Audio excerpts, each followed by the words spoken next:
જે જમારા બેને બાને હાથ જે રે સંજે તો રત્ના રામનો રે જે મારા બેને બાને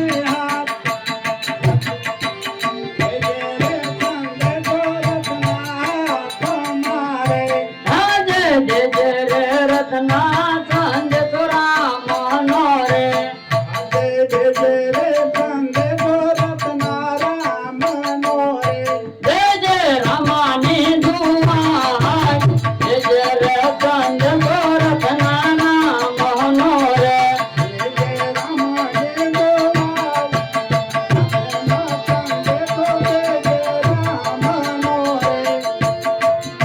હે રત્ના લે આ કંકોત્રી અને થોડી ધ્યાન રાખજે. પટિયાર રાજા બહુ મગજના તેજ છે એટલે નિર્માતાથી વાત કરજે. અરે બાપુ કદાચ મને સંકટ પડે તો મારી આવજો બાપા. અરે રત્ના એ ચિંતા તું ના કરી. જ્યારે જ્યારે તને જરૂર પડે ત્યારે તું મને યાદ કરજે. હું અહીંયા હાજર થઈ જઈશ. બહુ સારું. એ હાડળી હણકારી ઓલા રતને હાડળી હણકારી રે લો હાડળી હણકારી ઓલા